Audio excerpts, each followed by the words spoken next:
téléspectateurs, balan d'émission, candidat favori. Binonyo sobo sepelara na balan d'émission, oyo ezali ya marketing, politique, ya fachi, maboko pembe, pe ya UDPS. Une émission candidat favori, te présente Rabino, oyo ezali projet ou programme, ya président Félix Tshisekedi.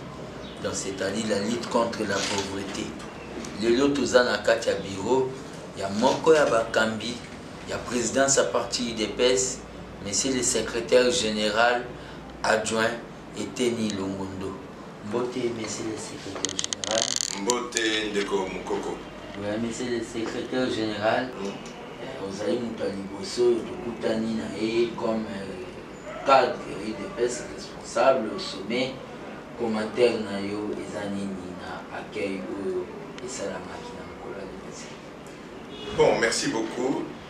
Nakanisa bino mo monaki. Tozaki na bino na biso surtout na aéroport pour na to yamba moko na biso après makambo ilekaki na Genève. Après moi kuwa na tozwaki o esalaki neti ko ningisa parti. Mais heureusement que Nandenge biso awa na Congo ba cadre et puis na base na biso to pesaki ba conseil na kanisa ya mwana abendaki moi signature na parce que président na biso ndenge batumi ba komolo ba base président na biso alandaka base mingi donc base ils ont représenté nettement fraction ya peuple donc Azolanda peuple, c'est-à-dire c'est ça la démocratie.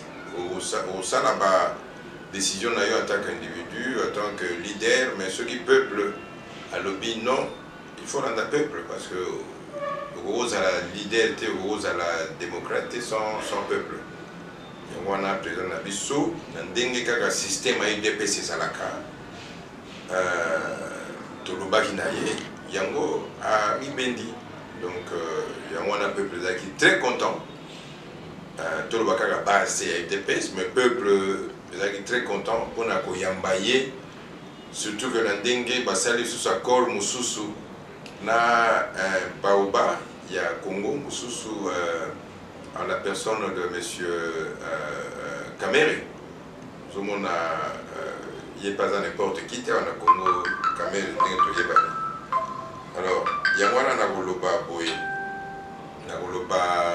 que makambo eleka ki mingi lobi eleka ki mingi na ndenge ngamoko personnellement nakendaki ti na côté ya place basala bagage kuna bato bagage kuna na yambaye na secrétaire général oya biso no ya UNC na ndambo ba collègue to yambiye peut-être na semonyoso na moni ndenge ya yewana donc makambo nyonso tout moi mbonge wana ngare ningisa biso na moina mena elongi na yeke mbonge yango eseki sikoyo topimi na biso ti tango yimo monaki peuple ndenge nini yambiye peuple oya Congo ndenge nini yambiye na ndenge que alandi maloba ya peuple parce que soka landa maloba peuple te na kanza tozala na bino awa na permanence ndenge bato wanda ekoloba ingeza malonga te ingeza la bien te sutanga Yango en tant que démocrate, alandi peuple, botali bino moko c'est du jamais vu. Ndenge peuple ayaki ko yambaye. Nga personnellement natala qui montre ko kati saraka kolongwa place to bimari na aéroport, ti ko si sa obimi aéroport wana. Ko si sa mo ti ko pona okota na Kingasani kuna, ça nous a pris 1h30 pour une distance de, je crois il y a pratiquement 2 km. Alors, c'est que foule et Ingari Pende Salanaye, c'est Mingi. Surtout qu'Azara qui aussi accompagné le président Vital Kamerhe, le président de l'UNC. Oyo Yepe Aye, le président. Oyo Yepe Aye, Kolaksape, Bokasinaye, Boumo Ndenge Batumi Balewana, Baoba ya Congo, Ndenge Bayambaki Bangona Esengo, na joie na makamunyo surtout. Alors na oyo ka watu musu bazolo bezaki déjà vote. Nous avons déjà vote mais on a obaki sapé za boye ndeko journaliste. Nous avons na batu wana bayembaki ebele wana na Congo mobima, je crois que vous allez à peu près ndenge moko. Tout le monde. Vous allez à peu près ndenge moko parce que ngamoko pena outi na mwa bisika ngo ya ba intérieur la pays kuna na moni ndenge nini bato baza na idée ya changement bato mbala oyo basengagé na changement ya makasi. Mais c'est le secrétaire général mais outi koloba ke le Baoba Vital Kamerhe Baoba lelo pona ba corps ya Nairobi eloko nini yo koloba na bato baza na jugement moko ya oyo babengaka ya inconstance na baposition vis-à-vis ya M.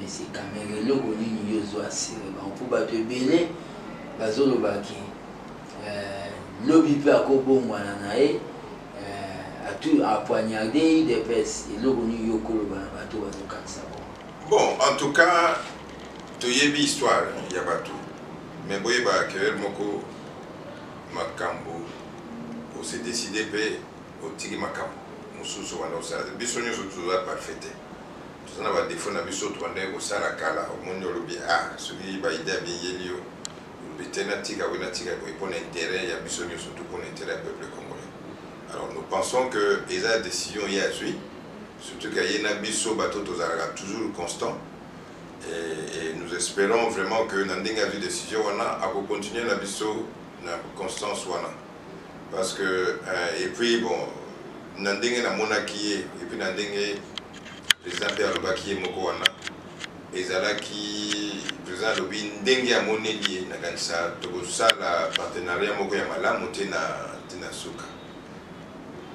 C'est ce que nous souhaitons, et biso na UDPS tolinga kotrahi population te donc tokende moto soka osimba population wana biso tozala d'accord na ete et je ne crois pas que président Kamerhe akosala ngo yango wana so nalobaki Baoba c'est dans ce sens là motu azalaki candidat président ami bendi mpona Alexa Moninga. Ça c'est une grande décision ozomona babemba kuna na ba Katumbi balinga penda komi benda te soki bazalaki oui soki bazalaki balinga komi benda te babandaki comprendre yango te que il fallait ndenge bainvalide bango mokili continue normalement et puis peut-être plus tard totala ndenge nini tokosisa injustice wana mais bango balobaki c'est maintenant ou jamais bapesa kaka motu oyo akoya président 2 ans mpona abongisaka baélection et puis après bazongisa bango na kati et puis sikoyo bato nyonso to bakenda na course ya baélection mais okopesa pays mobima okende kaka d'une transition à une autre boyebaki na ntango ya transition wana kosokipe mpenza na peuple ezalaka te. Alors biso tokoki kondima yango te yango wana biso tomibendaki na bakor wana parce que neti monsieur Fayoul azoya wana ezalaka mpona asala pendant 2 ans. Dans 2 ans, on a ça la makamou surtout pour la quand même. C'est un peu de trop. Tout ça, 80 millions, il y a peuple congolais. Je crois qu'il y a 80 millions, on a besoin de vivre. Et ça, il y a pas de balette. Ceux qui ont machine, ils ont kende. Mais tout le but est que bango bazala. Tu as vu que bazala victime d'injustice. Mais tu dois arrêter mon qualité pour na bango bazala victime d'injustice. Au contraire, ils sont tout comme kuna, tout ça la makasi pour na bango. Ben justice wana ici là, bango bazonga normalement. Mais mon qu'il faut continuer normalement. On ne peut pas travailler car pour na car batumi balé bazonga et puis bon peuple bo qui bango wana. Personnellement, en tant que Congolais, je crois que ça c'est de l'égoïsme. Donc mutu oya mokili akuri penza ko salande mwanate. Merci beaucoup, monsieur le secrétaire général. Toyoki tozana politique. Parmi batumi susu bazali na plateforme la Muka bazolinga ba rejoindre bino na oba bengi les accords ya Nairobi, mais tout sera renégocié ou pas parce que bango balinga bazonga ke Fayulu akoka kovanda na président Félix na tina ya kobimisa candidat comme position na bino UDPS ezani. Bon, je crois que aux hommes on a eu des personnes, tu vois qu'à option il y a maintenant parti moko eza ouvert. Mais na kati ya ouverture wana tozalaka toujours na ekenge. Ozomona toza na ekenge totala mbalo eza ekenge. Parce que mbalo okoya susu te mpona koya koutiliser IDPS neti tremplin ntango okobima okei tokotala yo. Donc est ce que na ndenge bazolinga barejoindre biso wana est ce que bazoya mpona baposte ou bien intérêt na bango eza nini? Soki bazoya mpona baposte bazoyebisa bango déjà que ça sera impossible. Ça sera impossible. Baya ne na ndenge que balingi bakota na côté ya peuple. C'est-à-dire parce que nous sommes du côté du peuple. Baya na ndenge wana et puis tu travailler parce que au sein de la peuple, quand tu es au sein de la peuple, quand on a poste, on a ministre et tout ça. Biso depuis tu m'as depuis quand tu vas ministre depuis quand? On a eu petit temps où on a comme ministre ou pas. Si on a comme ministre, on a quand même na bitumbo on a sali. Je serai tranquille moralement. On a vu que na bundela quand même pour l'amboka où il changé. Attends, sur une azuité et puis dans l'autre bundela pour na zoate. Bah disco toujours ça beaucoup fava. Bah te belé bah soit kamote au bundela. Pour na ozoate, au bundela ndé pour na peuple azwa. Ceux qui peuple azui, moi je serai content. Alors bateau bayaka na ba calcul politique. On a ya kuna parce na moni kuna mutu mai zo chola côté kuna nga siko yoda kinde kuna na ya osala ba calcul nanga pona na comme ministre bato wana déjà to timbela bango et puis to loba na bango te soko ko ya pona ko la peuple ça va ko ya te na ba discours ba français milai pona ozoko ça va tout ça ba tia yo pe kuna so ba tia yo te OK place à Kabila OK jour luka kuna tout ça non cette fois là to zala na keba to zala ekenge to zala ekenge makasi bato ba yaka na ba makambo ya banini tout ça égoïsme ngai te il faut peuple ne aza ngai peuple ya Congo donc ya mwana IDPS biso kaka peuple to comme ba ministre to comme te pourvu que peuple a se retrouver peuple a comme payer mutu quoi sinon ça ne va pas marcher. Balandi émission à biso candidat favori boyoki ndenge le secrétaire général Eteni Longondo a lobby que pour na IDPS le peuple d'abord. Donc IDPS le peuple d'abord le peuple au balobi likambo ya base. Monsieur le secrétaire général Outaki na tourné na le Grand Équateur motif na mo ezalaki ya implantation ou bien sensibilisation na processus kaka. Donc préparer terrain pour na descente à Fati. Bon, nakoloba implantation te parce que UDPS est implanté partout. Ngamoko, au Monindeko, depuis la côte na UDPS au Bamboule qui est belé, na découvrir UDPS dans l'intérieur du pays. Biso na Kina toujours ça dans la partie, mais tu y habites vivre à l'intérieur du pays. Na commune en Boka Moko Boye, UDPS, vous avez un drapeau, Mouya Kala, Matémissa pour la UDPS. Un coin perdu, dans la forêt équatoriale.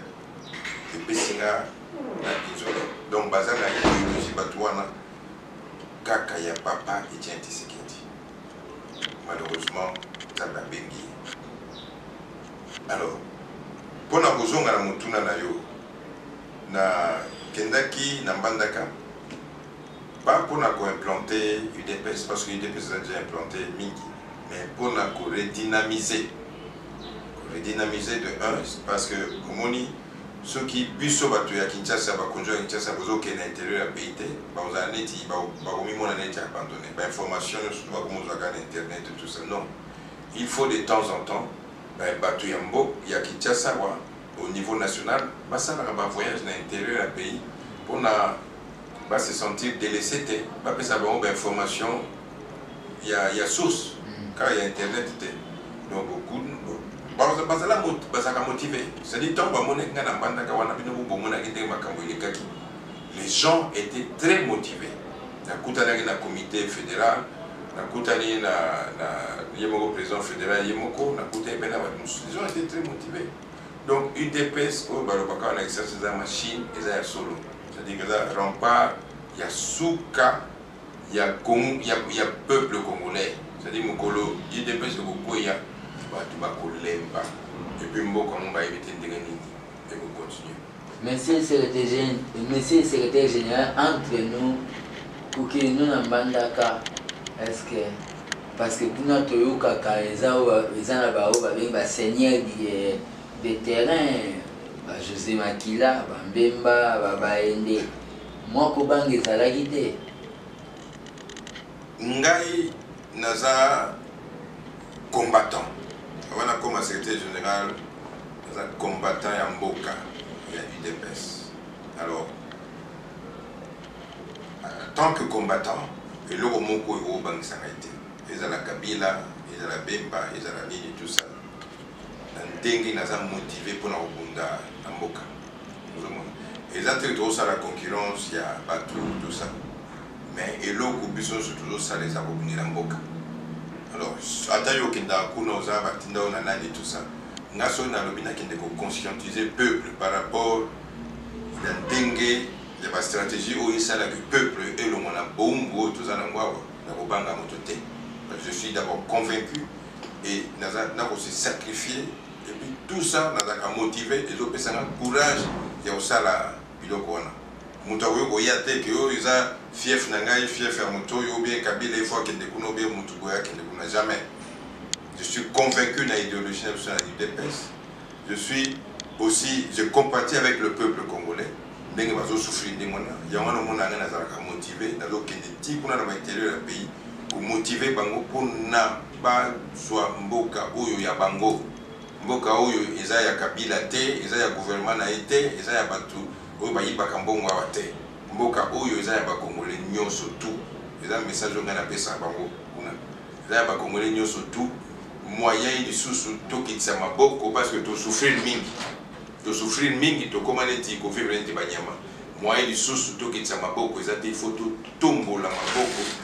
Tu dois pays oyo et kende na ndenge ya na ndenge ko. Le peuple congolais a récupéré le pays naé avec sa direction na ndenge oyo yemo ko alingi. Parce que au monde ndenge batu sous ba ko komisa ba monete ba ngwa na Congo.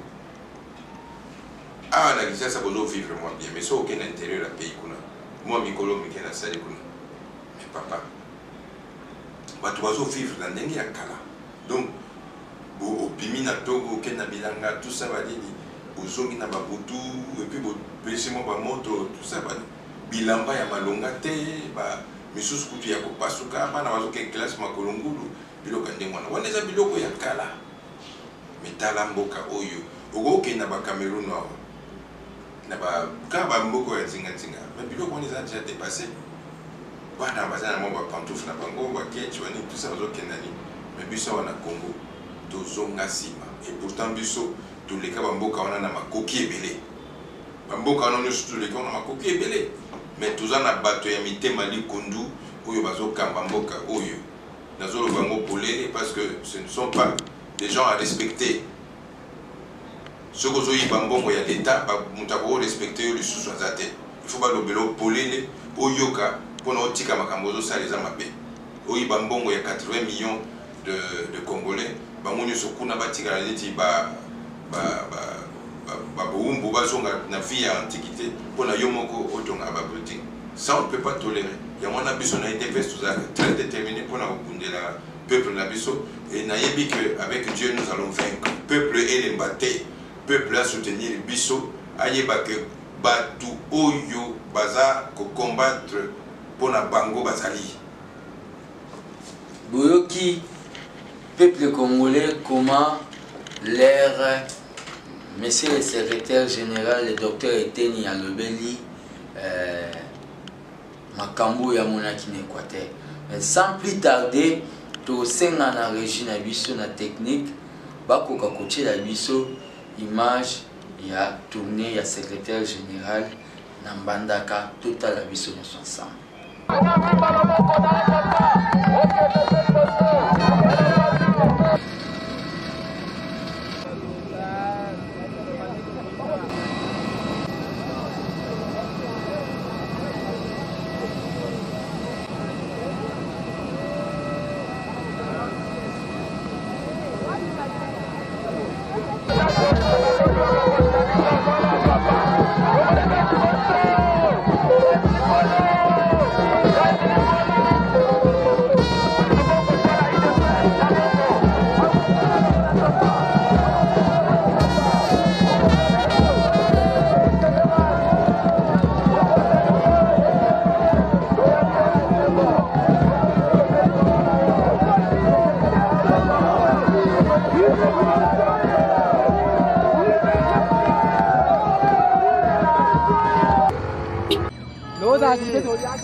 Sabino message ya IDPS, message ya parti na biso po bokoyoka yango ezali message ya kafu kafu oyo ya bana mboka oyo ya koningisa bana IDPS oye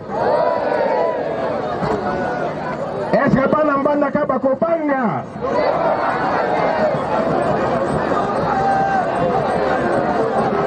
na sepeli mingi na ndenge na ye nakutana na bandeko oyo ya ngai eza boye te. Chers téléspectateurs, bomoni ba image wana no comment comment monsieur le secrétaire général eteni kitaki na terrain o ba misusu ba bibengaka bango nde ba prince de l'Équateur, mais akitaki na terrain pour parler religion o ba bengi ya héros national Tshisekedi. Monsieur le secrétaire général, tout ça déjà dans la période de la campagne, IDPS,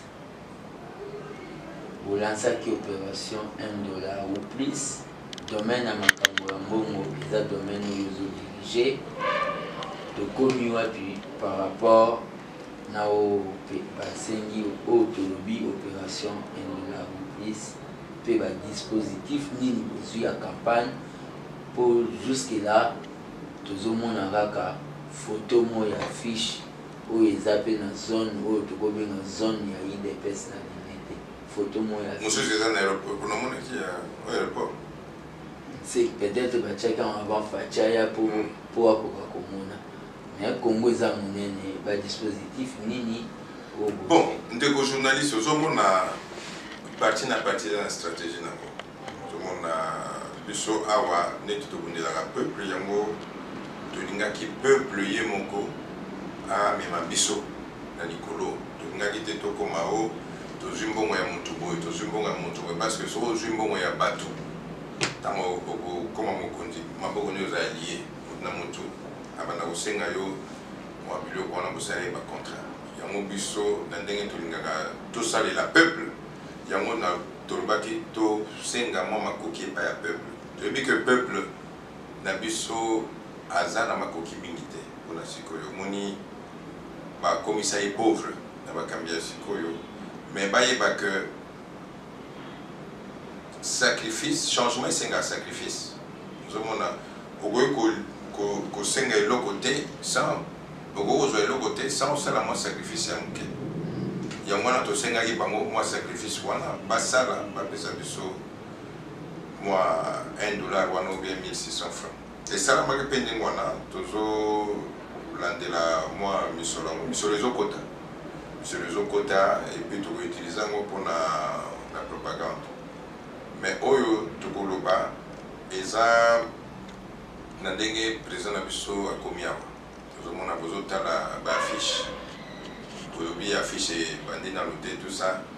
parti na parti za na stratégie na wa misusu so kaka ba petit chiffre ko paf ba bandi ozomon ba bandi pam pam pam on a tant sous na ba période asuka ba ko ka juste mais biso je crois qu'à partir de la semaine prochaine au talendeni to ko attaquer terrain pour na tout ça la penda campagne ndenge ya solo au mona ba fiche aux alawa makambo mingi d'ailleurs so moni motuka na ngana na sida bandi mo mke mais à partir de la semaine prochaine on va faire une campagne à Kafu on a UDPS na ndenge pe président na biso azali awa on a depuis autant pour la province à l'intérieur du pays pour la peine pour la campagne donc beau se décourager tu as vu que UDPS c'est la partie à makoki mingite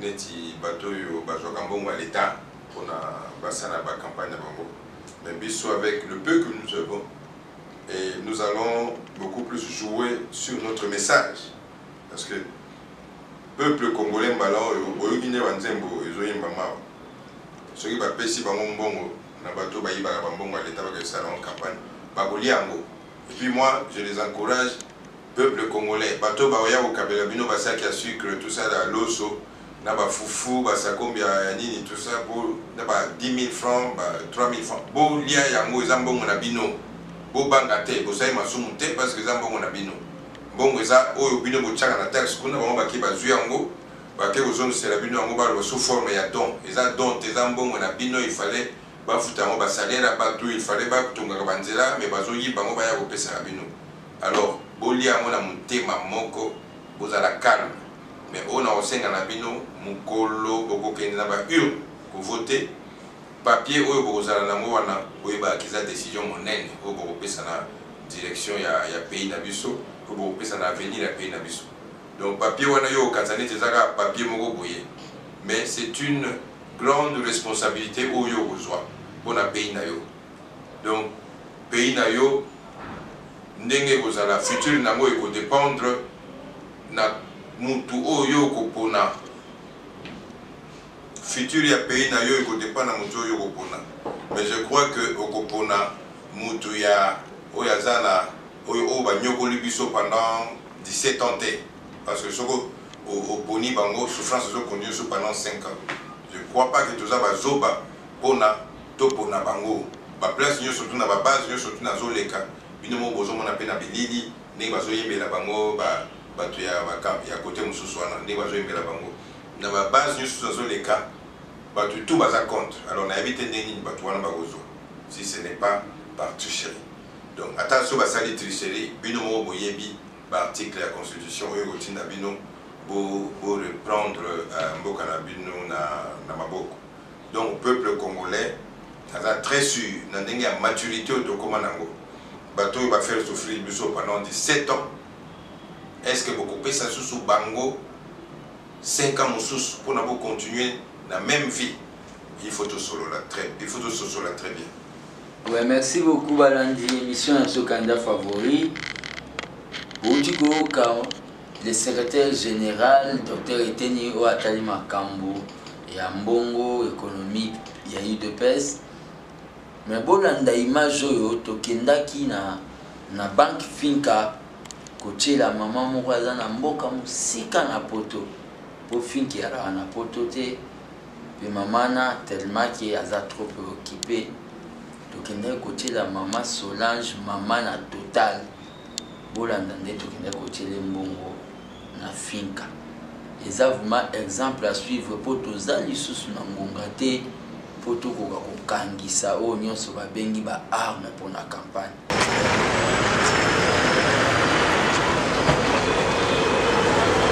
Contribution pour la campagne à Fachiko kopesa oyo ba congolais bazo comprendre qu'il faut soutenir candidat commun à base Fachi na banque Finka to flexer bango basali sacrifice ya komipima mais ko soutenir effort à changement oyo ezali Fachi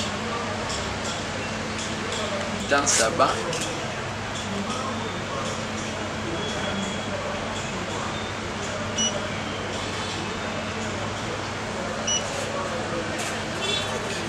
Donc, des fois, il y a d'autres personnes oyo bazali na volonté kopesa bazali empêché bakontaktaka biso mpo bayebi biso toza oyo babengi à temps plein 24 heures sur 24 heures UDPS tokovexele bango moni bapapa misusu na pokwa topesi ye donc bamama misusu mpe ndenge moko mpe na yo oyo oza mosika soki omoni gymnastique yango na bajob okoki mpe kobenga biso kaka na nimero na biso oyo eza plus 243 85 084 65 55 plus 243 85 084 65 55 okozwa biso. Merci beaucoup Papa Finka. Merci. Donc, naza sir kalaté bokokoka kopesa baservice na biso ya finance rapport ya évolution ya bamakambo ndenge ezotanga totundi yo botondi. Merci beaucoup. balandi ya chaîne la vérité nde toye na Finka toza su na ntango te tozosenga bino okoka kosala sacrifice ya kocontribue mpona fati na compte ya makambo etali oyo etali contribution ya makambo ya baélection. Donc c'est ça totondi bino botondi.